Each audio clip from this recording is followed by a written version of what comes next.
Hi, this is Shara from Fairy Dreams of Fiber, and today we're not going to talk about fiber, which seems a little odd, but I've had a request to put together a video showing the Juliet Siser Crease Print Then Cut.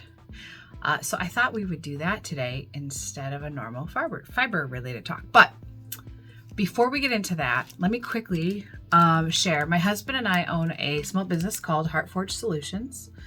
We make fiber tools for fiber people that make your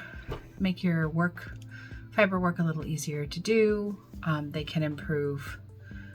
Well, the design intent is to make it easier to do what you love to do when you're working and less frustrated. You will probably see a few things that my husband has 3D printed for me throughout this video. I will try to call them out if they're things that can be purchased in our shop, or if they're things I think he should add to our shop. Several things we're still in the works of figuring out. So for the purposes of this video, we're going to actually talk about how I build out some packaging and some of the settings in the machine that I use to cut, print all the packaging out and then cut it. So I'm going to start with this. This is our topper. That's what I call them. There's another word for them. I've looked them up. I don't remember what it is. We'll call it a topper.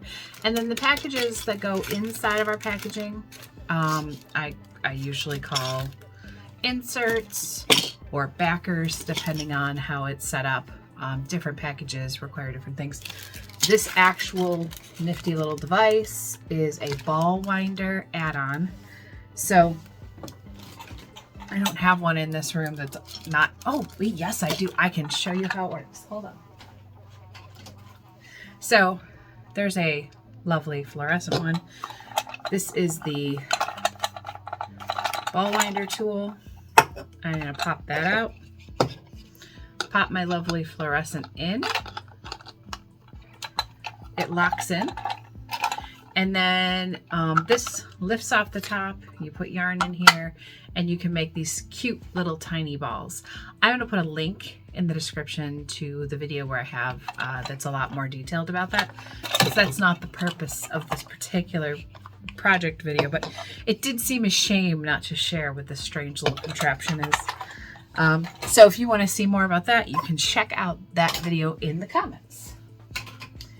All right, so how do I make packaging is kind of what I'm addressing here.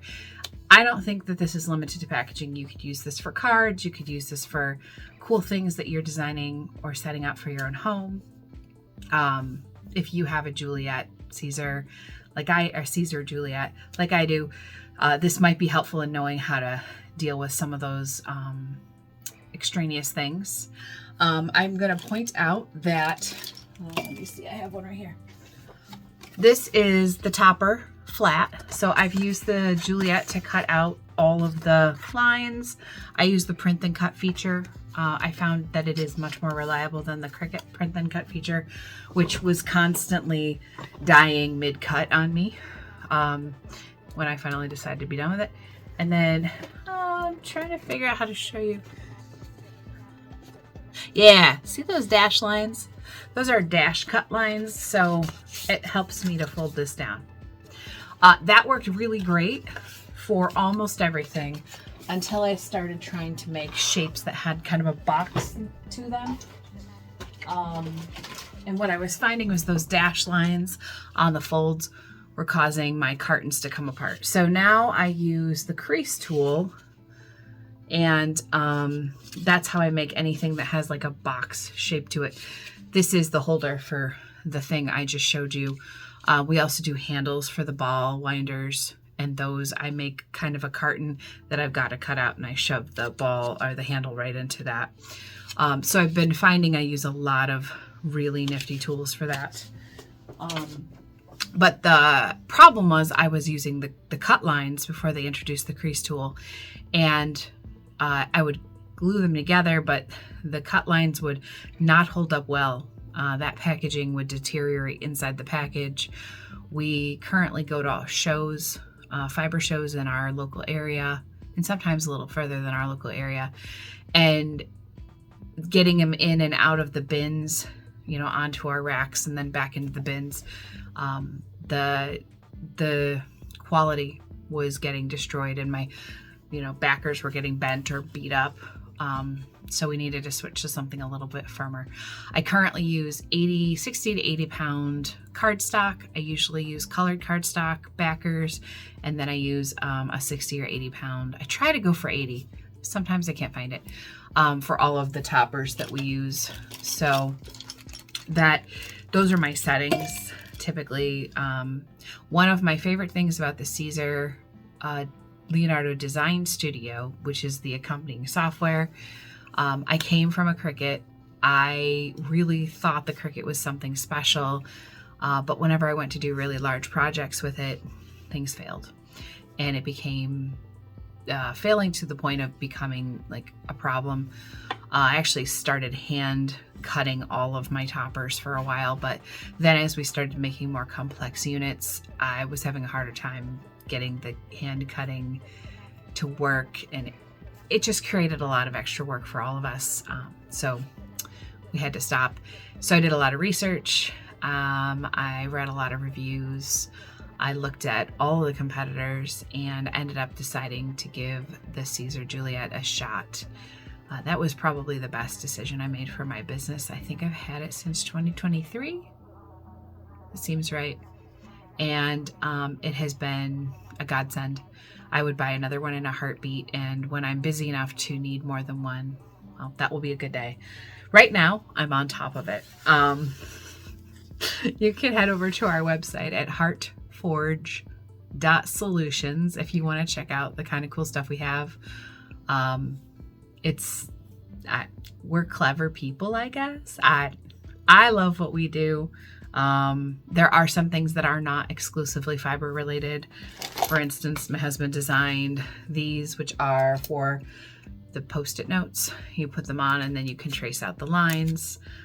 I always make lists on post-it notes, so that seemed like a perfect fit for me. So we do have a handful of other things, and we are open to ideas. If you want to see something made, contact me and my husband, and we'll see if we can figure out how to do it. And usually if you come up with an idea that we want to run with, you get your idea printed for free, so you can test it out and let us know how it works, and we work with you until we get it right. So anyway, that's a plug for the business. Sorry, just have to do it. But let's move on to the Siser. So I'm going to show you a little bit on my screen, and then I'm going to try and figure out how to set it up so that I can dual screen what's happening on my screen and what's happening at the Siser. But there have been some challenges with that. I am relatively technical savvy, not relatively video savvy yet.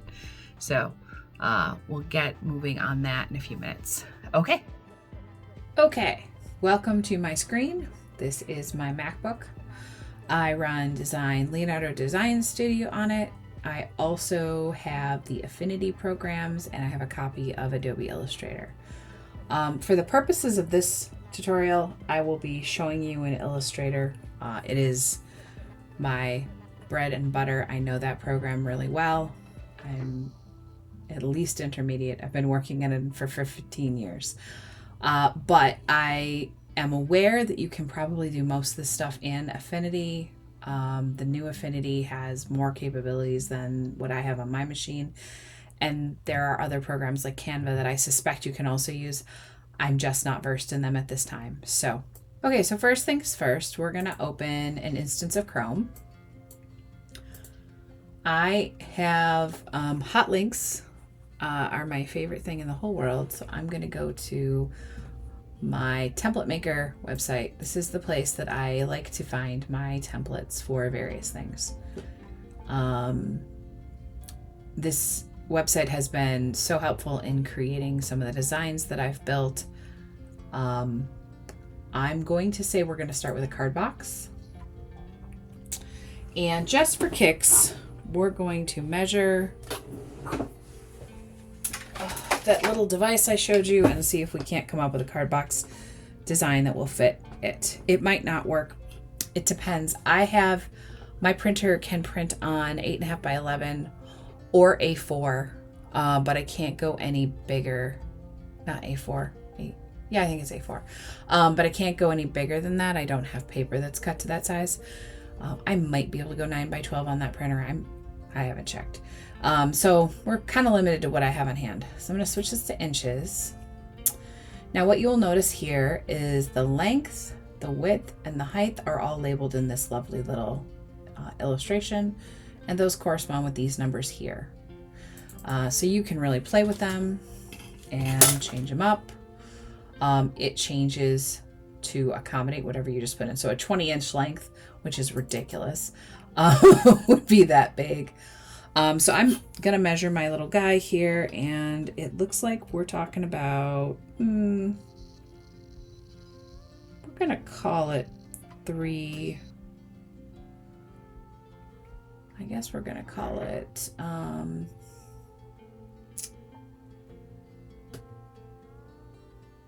yeah, 2.5 inches. 2.5 inches length. This is circular, so it is the same length as it is the width. 2.5 should be just a little bit big. And then the height, I've got 3. Now, I don't know if this will fit, so we'll have to find out. Okay. The thumb hole diameter refers to this. Sometimes I make those bigger. I feel like that's really small, so I might go as big as 1.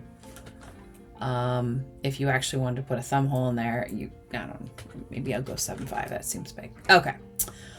Your tuck flap size, that's this piece here, or this right here, and that is the length that folds in and folds out. I will make adjustments to this in Illustrator if I need to. I've actually moved entire flaps over. You could do that too. You can probably do it in the other programs as well. But I'm going to leave this because this is really a sample and I just want you to see what it does. You could turn the resolution up, but I'm going to ask it to output it as an SVG file, which is totally vectorized. Scalable vector graphic, I believe is what SVG stands for. You could output as Cricut, or DFX is I think CAD program. You could do a PNG, but I like the fact that an SVG is actually going to give me the vector graphics so that I can look at them in real time and make adjustments to them if I need to. A PNG is just going to output a flat illustration. So it'd be like the same picture, but it also has all the white attached to it. Then I have to do a lot more fussing. So that's why we're picking an SVG today. You could also pick a PDF as long as what you are using will read PDFs. So you can create. So we're going to download that template. Mine happens to be set up to go to my downloads folder because that's how I have it set up on the Mac. And then I'm going to, before I want to say you can bring it into Siser Design Studio, Siser Leonardo Design Studio yourself, and you can just work with it there. I'm not comfortable enough in Leonardo Design Studio to do that yet. I prefer Illustrator. I find I can make minor adjustments a little easier. I could do probably in the future, I could do a more in-depth tutorial using Design Studio exclusively, as long as I've got it figured out. So I guess let me know in the comments if that's something you're interested in, and I can get a little bit more comfortable with that. For the moment though, we're just going to use Illustrator. And as you can see, I did a test of this earlier, but I've made a new file, so we're going to start with that. I'm going to close these other things that are open. I don't need them. We're going to keep this open because then I can just copy the graphics over. All right, so I'm going to open the file in Illustrator. It's in my downloads right there. It does name it some real funky things, so I usually rename it. The first thing I like to do, and whether you bring this in, whatever program you bring it in, you probably could just get rid of this stuff, because if you don't, when you go into Siser's Leonardo Design Studio, you're going to have to do something with that information. It's going to want to like have you erase it or whatever, so you might as well get rid of it now. The other thing that I'm going to do is just double check that the template layers are the way I want them. So we have over here in my layers, I can see that the red is all of my cut lines, the blue is all of my crease lines. I'm happy with that, so we're gonna leave that as is. And then as you saw, I'm just gonna grab some of these pieces from here. So copy, paste. Okay. I had these were live text earlier.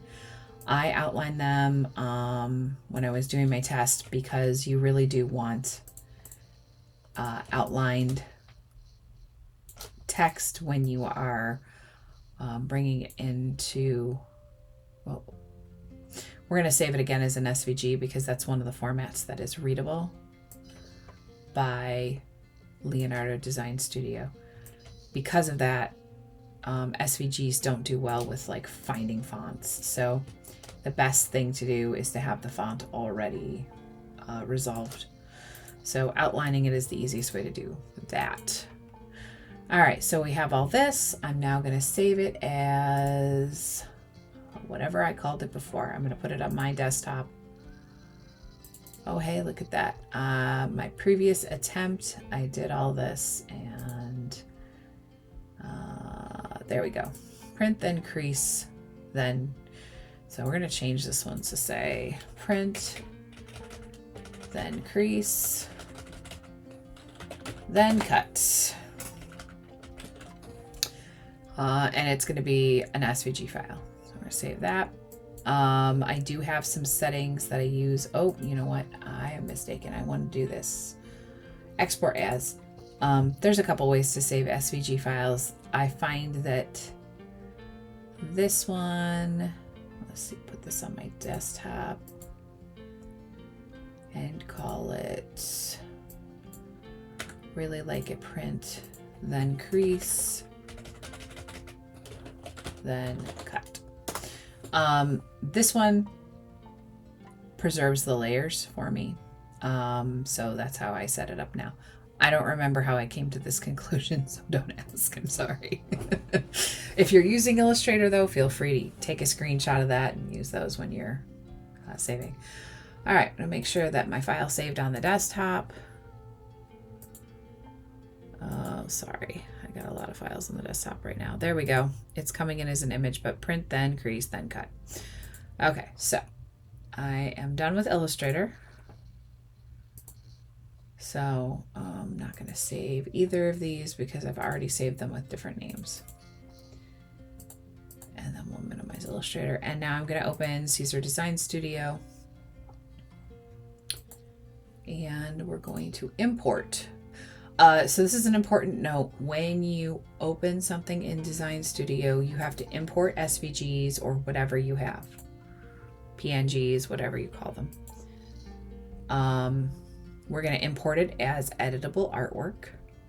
We could do print and cut, but if we do editable, then we can tell it a lot more detail, and that's what we want. So we'll edit it. We're going to hit apply. Now, when I save it, I'm going to save it as, you know, the print, then crease, then cut box.ids, and I'll hit save. When I go to open it, the IDS will actually bring up the file that is Leonardo Design Studio. I'm sorry, that's actually an LDS file. That's an L.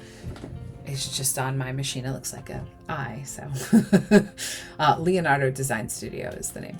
Okay, so here we get to the print and cut feature. This is the part that's exciting. So you got to go over to, I'm going to shrink this guy up a little so we can see, you can see what I'm doing a little bit better. Yeah, let's do this. And that way, if I need to make the screen a little better when I'm editing the videos together, you can see what I'm doing. All right, so I'm in the artboard setting. There's cutting mat, or there's artboard. This is one unit, cutting mat artboard. This will go away and come back. When you want a print and cut job, you have to hit that button, and that allows you to see the printed sheet. My paper size is automatically set up to this US letter, but if my printer or my paper availability was something else, I could pick something else. I do have some A4 in the house, so I could use that if I wanted to. And then I always turn the page marks on early. They are very helpful. Now, I do want to point out that I have mine set to the small margin setting. That setting lives here. Preferences, all preferences, small page margins. You don't have to have this on when you get your machine and you initially set up your Leonardo Design Studio. This will be off by default. But I prefer to use as much of the paper as I can. So I'm not going to change that, but that is where that setting lives if you ever do need to change it. So if you hold the shift key while you drag things like that, usually it retains, or it just it moves things on a 90-degree angle. And now I'm just going to shrink this. So this will not fit the thing I sized it for. And then really is a limitation of the size of the paper I have. But that's okay. We're going to make it anyway because we went ahead and built this all out already. And then I like to, yeah. So if I don't hold the shift key, I don't know what key I was holding, but I was holding a key and it was expanding from the center. And then instead I just stopped holding that key and pulled, and that expanded it from the side. So, all right.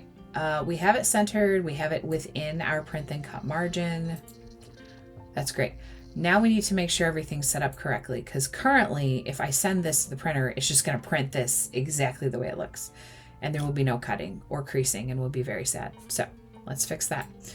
Ungroup the print, then crease, then cut layer. And now we have a whole bunch of images. I'm going to close that so you can see what I'm seeing here. And I'm going to go to more. Oh, why are you displaying like this? Maybe I need to expand. Give me a second. And no, we don't want to play nice. Okay.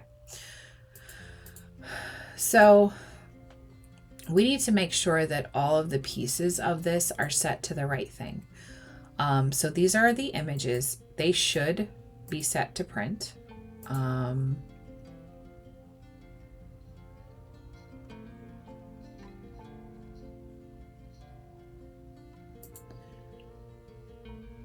let's see here. Ah, there we go. Now we got it. Okay, so this is defaulting to print. Let's turn the layer off so we can see what it's referring to. Those are my crease lines. We don't want my crease lines to print, so we're going to change that to the fold score tool. Sickly yellow, fold score. Okay, let's see what this is. This one is my die line, and we want that to cut. Now, I happen to know that my full cut perf setting is set to 80 for my for the paper. My cut tool is set to 60 for the 80-pound paper I use. So I'm going to choose the full cut perf, but really you're cutting, you determine. And I did set up my settings for that, so that's on me. Now let's see, this is a print, that's right. That should be printing, that's right. And then that should be printing, that's right. And these two, I'm pretty sure are automatically set to print because they're images. I thought last time they showed up as images, but we'll check it on the next screen. So if we want, we can make this a little bit more centrally located on the paper. I'm not gonna print anything else, but if I was doing this like a whole bunch, I'd find some other things that I need. I use little backers for my stickers that I send with every order. I might throw a couple of those on there because I really want to use up as much of my paper as I can. All right, so I'm going to hit send design. This is what's going to print. These are our markers. You see that little arrow at the bottom there? That will not print. And I'm going to show you how we get away with the fact that that doesn't print. Actually, no, I'm not. I'm going to do one other thing. Because I don't have that little arrow, and you don't need the arrow technically, like it doesn't matter. But I'm going to come up with a tiny little helper for us. So we're going to put a star on the paper. And because I'm me, we're going to make it a black star. Okay, so we have a little star. This is how we're going to know what corner is the bottom left, because that's what the program wants to know. Now I would normally, I'd make this very tiny. But because I'm trying to show you, I'm not going to. And I'm going to move it away. I don't want it to confuse the scanner that's going to read. There's a camera in the Juliet, and that's going to read these dark lines. So we're just going to move it away a little bit. But if I was actually legitimately doing this, I would put this very small and probably down in this bottom corner. But I want you to be able to see it. So like I said, it's a test. So see how now it appears? That means it's going to print. We're going to send the artwork options, all artwork that fits on the page. If it asked us if we wanted to separate the colors, I would say no. But I don't think that happens with print then cut because it can't do that. So I'm going to hit send. Now we're in the print or cut phase of the software. There's a cut preview down here that you can I think you can navigate this. Yeah, see how it's big. It's showing us what's going to print.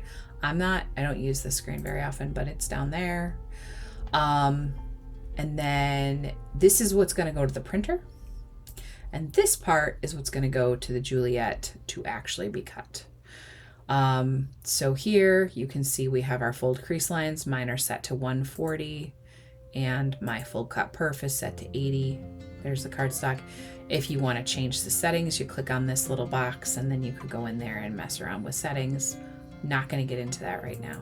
Just know that you can do that if you want to. That could be very helpful. All right, I have to go change some paper. So I'm going to go back to my printer. I'm going to go put the right paper in the printer. Give me 1 second. Okay, my paper is in my printer. So I'm going to send this to the printer. I have a very old printer that likes to give me grief. So I have learned that it's happiest printing on the 80 stock, the 80-pound stock. If I change the media type to extra heavy. Otherwise, when I don't do that, I get flaky ink. That's no fun. All right, that's the right printer for my house. So I'm going to send print. At some point in the near future, I'm going to force the husband to buy me a higher end printer. All right, so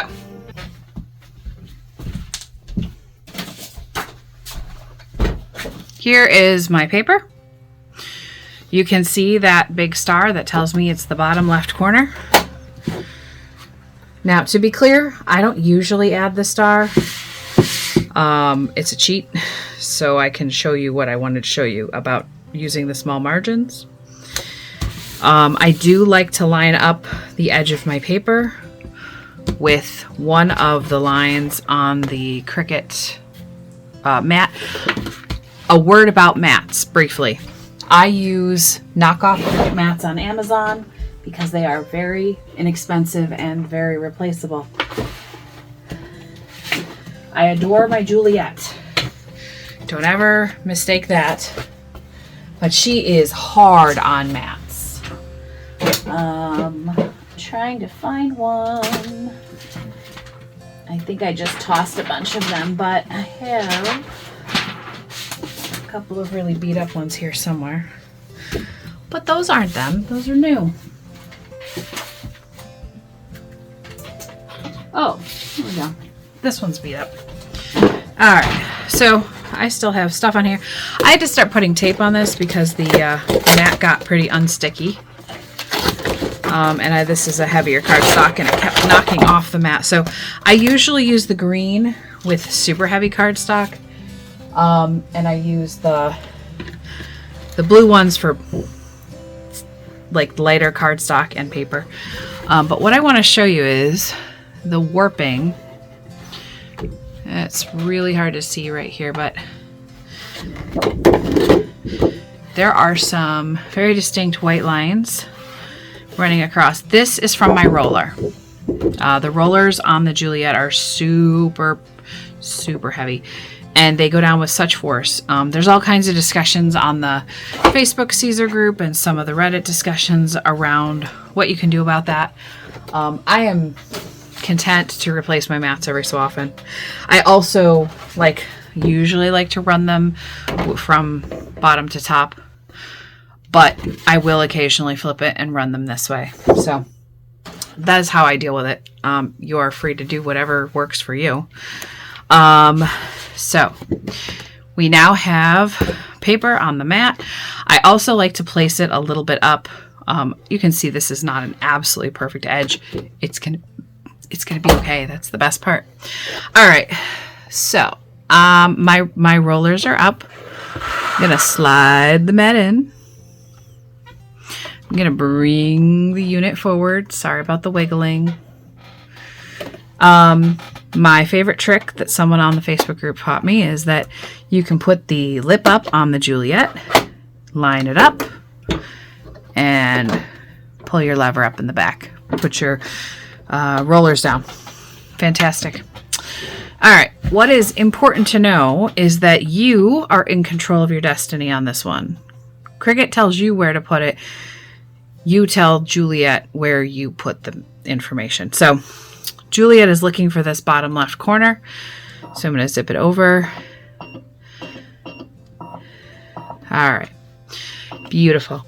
Now, I have 3 different housings. I got them when Joann's was going out of business. So my machine came with one. I have 2 more. I keep a 30. This one's a 45, which you probably can't read because my stickers are clear. And then I have a 60. I just keep them separate, and that way I don't have to worry that I've swapped the housings or that I've changed the location. You pull these out when you want to replace them. So I need to put my crease tool in first, so we're going to do that. This is the crease tool. I have O-rings on mine because it helps me drop these in neatly, and it keeps this at the right height. This guy here gets snapped in or out. You screw it in and it goes forward, and you screw it out and it goes away.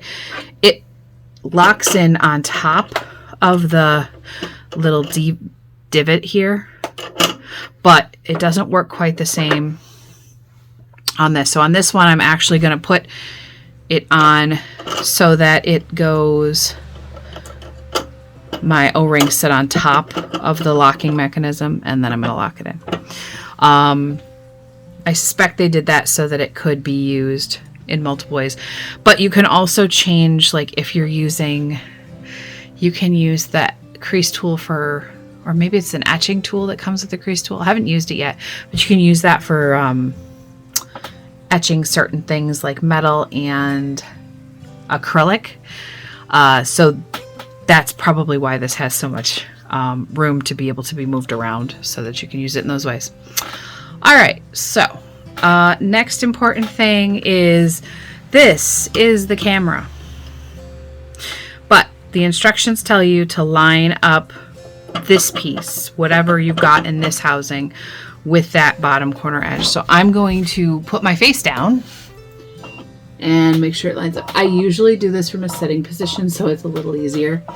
But that's fairly well lined up. Now when I go hit play on the computer, it's going to see what's going on. All right. Now I would also like to call your attention to this section. If I can figure out how, I will make it bigger on the video, but I don't think I'll know how. As the camera notices these edges, you're going to see it here, and there's going to be a little tiny crosshair that pops up. I don't think I can get better video of it right now. Maybe in the future I will. But that's how the camera reads where this is located and then knows exactly where to cut. So, crease tool. Now we're time to go back to the computer. All right, on my computer, I'm going to hit send to cutter.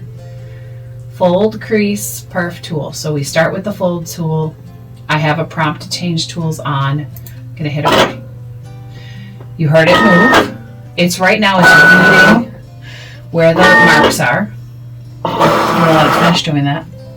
It found no problem. If it stops reading and goes beep, beep, beep, beep, then you need to correct something. Maybe you're not straight. Maybe your paper is too far over to the right. I've had that happen, or whatever. So you have to figure that out on that end. But if you get all through that, you can hit OK. And now we're creasing our box.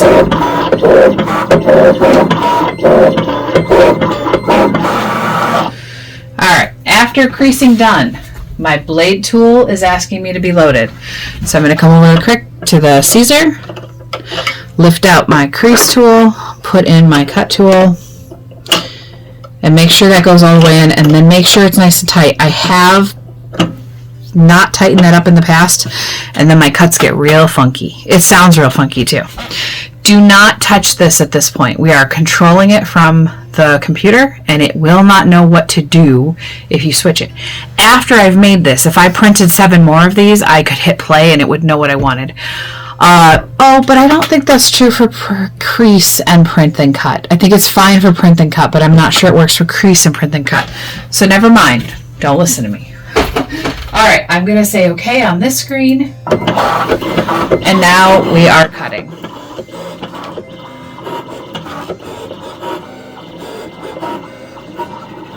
Now, I have to say, I love how quiet this machine is. I haven't had any trouble with it. So much quieter than my Cricut was.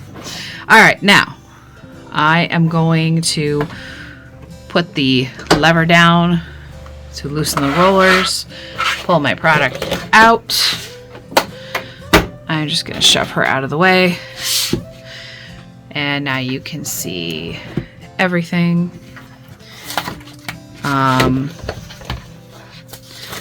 I like to peel. I really like to let the mat do the work. Huzzah! The mat did the work. Okay. I'm going to move you back to my desk because that's where my glue is. Okay, we're back. Now it's time to do the crease. You can see the crease lines are fairly well creased, hopefully. Let's see if I can put a little more light on this. I hope that's enough. It's really hard to look at my phone right now. All right, so we're gonna crease, crease, crease, crease.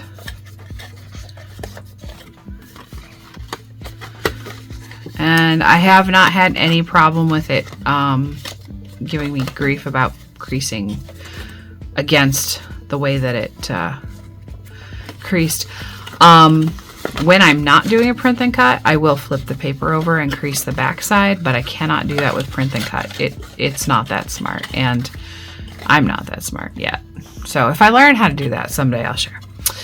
All right, my glue gun is on. Yay. So let's do a little bit of glue. Oh, it's not very hot, so that should be okay. I was using paper crafting tools. That didn't work so well for packaging, so now we use hot glue because that's much closer to what they use in the industry. I actually work in packaging for a living. I work for a pharmaceutical company, so I've learned lots of things. Yeah, that was not nearly hot enough. We're gonna do that again. Whoops. All right.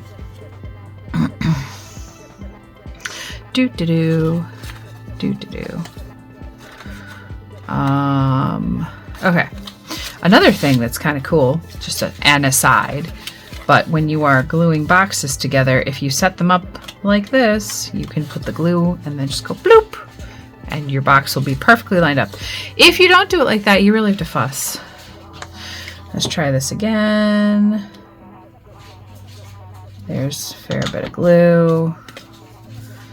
And down, and woohoo! We did it. We have a box. So, tuck the flaps. Tuck the flaps. And unfortunately, our box is still smaller than the thing I wanted to put in it. How much smaller? A little bit. It was a good try, right? All right. thank you so much for being willing to spend some time with me. I hope you enjoyed learning how to do this. If you have questions or comments or concerns, or you just want to know about more about using the Siser Juliet, leave a comment and I will look at them. I am super stoked about sharing this and I hope it's really helpful. And if you've got a query or quandary or stuck on something, I don't know if I can help, but I will try. Have a wonderful afternoon and I will talk to you later.